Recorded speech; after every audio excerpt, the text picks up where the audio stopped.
సందీప్ రెడ్డి వంగ డైరెక్షన్లో వచ్చిన animal cinema గుర్తుంది కదా. ఆ సినిమాలో హీరో తన అక్కను ఏడిపిస్తే స్కూల్ క్లాస్ రూమ్కే గన్ను తీసుకెళ్లి బెదిరిస్తాడు. కానీ ఇక్కడ నగరంలో అంతకంటే ఘోరం జరిగింది.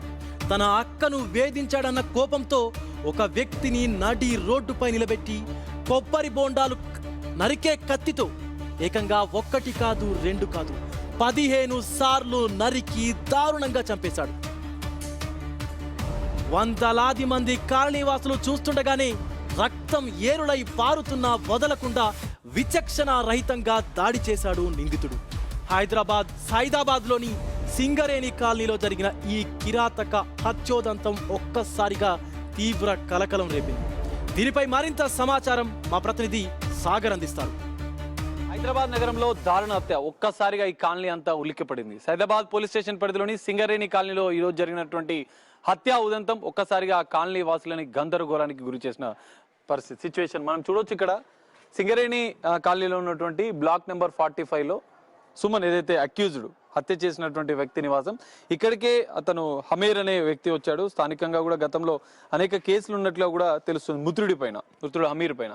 సో ఇక్కడ కొంత పెనుగులాట జరిగింది. ఇక్కడ నుంచి వారు ఇద్దరు కలిసి ఇక్కడికి వచ్చారు. మనం చూస్తున్నటువంటి స్పాట్లో ఈ గల్లీ పక్క గల్లీలోనే హత్య జరిగింది. మనం ముందుకెళ్ళి ఒకసారి చూపించే ప్రయత్నం. ఇక్కడ కూడా మొదటి వేటు ఇక్కడే పడిగింది. ఇంట్లో నుంచి కత్తి తీసుకొని వచ్చాడు. ఇద్దరు ఇక్కడ కూర్చున్నారు, ఇదే స్పాట్లో కూర్చున్నారు. అతనికి సంబంధించినటువంటి చెప్పులు కూడా మనం చూడొచ్చు. ఇక్కడ మొదటి వేటు ఇక్కడే పడింది. ఇక్కడ బ్లడ్ మరకలు కూడా మనకు కనిపిస్తున్నాయి. సో మొదటి వేటు మెడపై పడింది. వైడ్ యాంగిల్లో కొంచెం చూపించే ప్రయత్నం చేయొచ్చు. సో ఇక్కడ మొదటి వేటు ఇక్కడే పడింది. ఇక్కడే కొంత పెనుగులాట జరిగింది. ఇక్కడ మృతుడు హమీర్కి సంబంధించినటువంటి పల్సర్ బైక్ ఇక్కడ నుంచి గల్లీలో తప్పించుకునే ప్రయత్నం చేశాడు. సో ఇక్కడ నుంచి కొంచెం ముందుకి పరుగులు తీశాడు. సో పరుగులు తీసిన అనంతరం అతని కత్తితో ఇదే స్పాట్లో కత్తితోని ఒక 15 సార్లు తను వేటు వేసినటువంటి మొత్తం ఇక్కడ ఉన్నటువంటి కాలనీ వాళ్ళు మనం చూడొచ్చు. ఎందుకంటే ఇదంతా సింగరేణి కాలనీ మొత్తం చుట్టూ దాదాపు 100 కుటుంబాలు నివాసం ఉంటాయి.